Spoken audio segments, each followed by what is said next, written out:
भूत के पांव पालने में ही दिखने लगते हैं।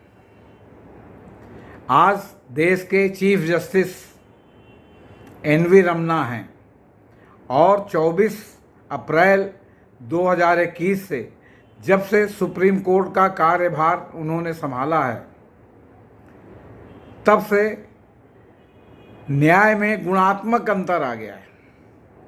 पिछले 7 साल से जहां माना जा रहा था कि न्यायपालिका राष्ट्रवादी मोड में है और सरकार के सारे कामों को संविधान और कानून के शासन से इतर राष्ट्रवादी मोड में देखती है और तदनुसार फैसला करती है, इससे न केवल विधिक क्षेत्रों में, न्यायिक क्षेत्रों में, बल्कि आम जनमानस में भी न्यायपालिका की छवि काफ़ी धूमिल होती जा रही थी। लेकिन जब से जस्टिस रमन्ना ने चीफ जस्टिस का कार्य संभाला है, तब से इसमें गुणात्मक अंतर देखने को मिल रहा है। एक उदाहरण से समझिए कि जस्टिस रमन्ना पारदर्शिता में कितना अधिक विश्वास रखते हैं।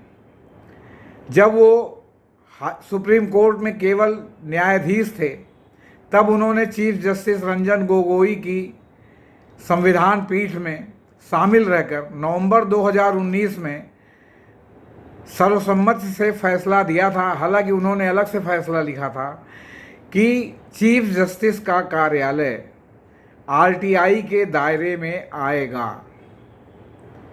ये भी तब जब उनके पहले के चीफ जस्टिस के.जी. बालाकृष्णन साहब ने आरटीआई को इनकार कर दिया था कि चीफ जस्टिस कार्यालय आरटीआई के दायरे में नहीं आएगा। लेकिन फैसले में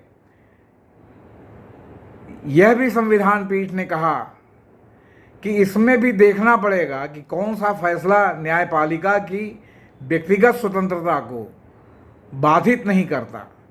आरटीआई में वही जानकारी दी जाएगी जिससे न्यायपालिका की स्वतंत्रता बाधित न हो।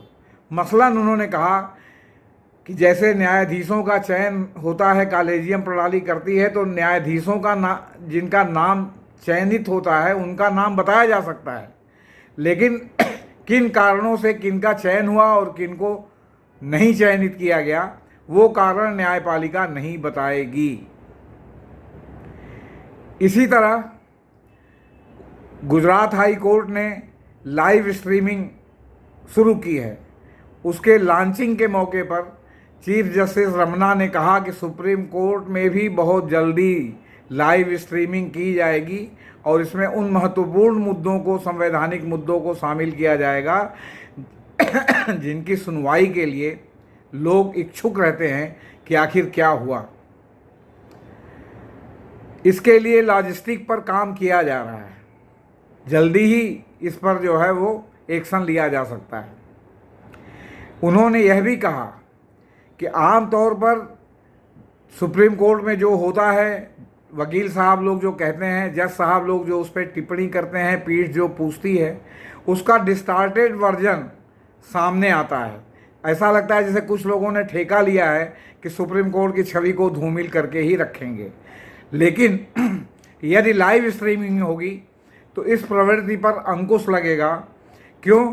क्योंकि लाइव स्ट्रीमिंग में वो सारी चीज़ें शामिल रहेंगी कि कोर्ट ने क्या कहा, वकील साहब ने क्या किया, कोर्ट ने क्या टिप्पणी की, वकील साहब ने उसका क्या जवाब दिया। इसलिए वो जो मौखिक ऑब्जर्वेशन होते हैं या जो वकील साहब लोग तमाम मौखिक बातें कहते हैं, उन बातों का डिस्टार्टेड वर्जन जो है उसके ऊपर प्रभावी रोक लग जाएगी। वर्चुअल लॉन्च में जस्टिस चंद्रचूड़ और एम.आर. साहब भी शामिल थे। जस्टिस चंद्रचूड़ ने भी कहा कि लाइव स्ट्रीमिंग जब सुप्रीम कोर्ट की होने लगेगी या हाई कोर्ट की होने जा रही है, तो इससे ये पता चल जाएगा कि न्यायाधीश कितना काम करते हैं। न्यायाधीश को अक्सर छुट्टियों को लेकर टारगेट किया जाता है। अक्सर जो है वो जो चीज़ें कोर्ट में होती हैं उनका डिस्टार्टेड वर्जन सामने आता है। इन सारी चीज़ों पर रोक लगेगी। ये वर्चुअल सुनवाई वाला जुलाई 2021 का है।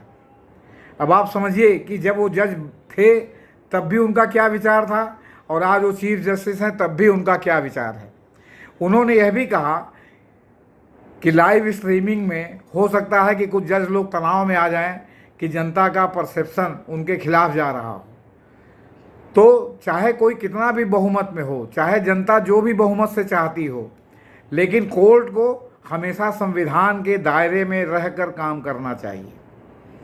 संविधान का दायरा और कानून का शासन ऐसी चीज़ है जो किसी को भी उसका उल्लंघन नहीं करना चाहिए, चाहे जनता का परसेप्शन आपके पक्ष में हो या जनता का परसेप्शन आपके खिलाफ हो। आप लोक लुभावन चीज़ों पर निर्णय नहीं दे सकते। आप कानून के शासन और संविधान के दायरे में ही रह करके आपको निर्णय देना चाहिए। जहाँ तक आरटीआई और वर्चुअल सुनवाई का मामला है, तो इस पर भी जस्टिस रमन्ना ने कहा कि यह संविधान के अनुच्छेद 19 के भावना के अनुरूप है, जिसमें अभिव्यक्ति की स्वतंत्रता पर विशेष बल दिया गया है। इसके अलावा सोशल मीडिया पर भी उन्होंने कहा कि किसी भी मुद्दे पर भावनात्मक तरीके से बढ़ा चढ़ाकर जो भी कहा जाए, न्यायालय को उससे प्रभावित नहीं होना चाहिए। न्यायालय को संविधान के ही अनुसार काम करना चाहिए।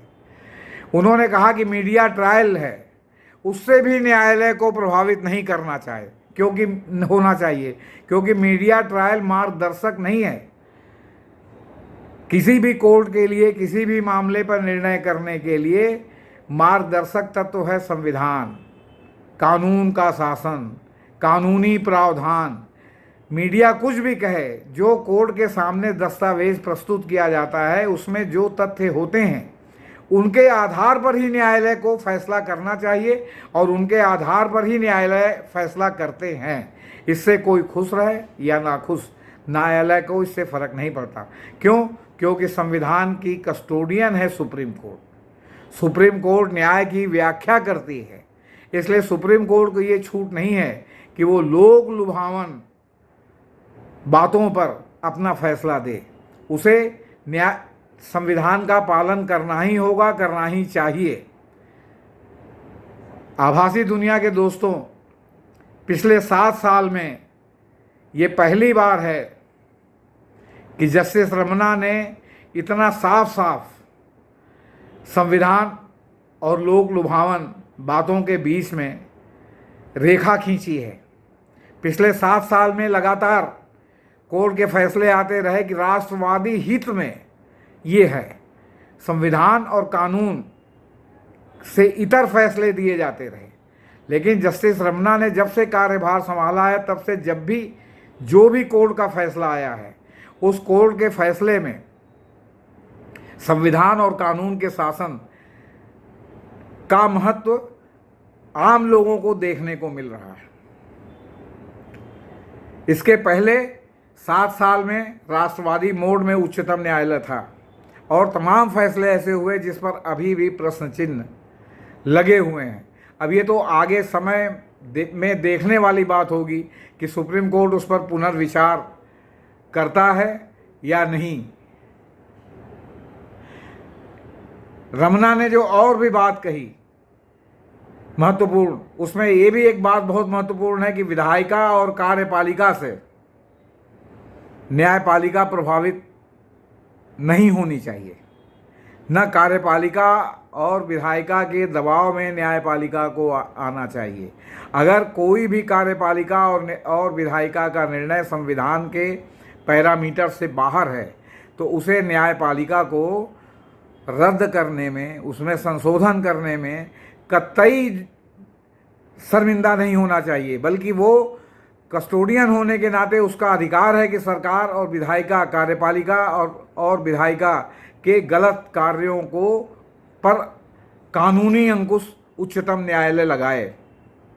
इसलिए जब अगले अगस्त में रमन्ना का अवकाश ग्रहण होगा, उसके पहले हमें ये मान के चलना चाहिए कि उच्चतम न्यायालय से आम लोगों के हित में ही निर्णय आएंगे। आम लोगों के दुख दर्द को ही दूर करने का काम उच्च न्यायालय करेगा। विधायिका और कार्यपालिका की मनमानी को उच्चतम न्यायालय नहीं चलने देगा।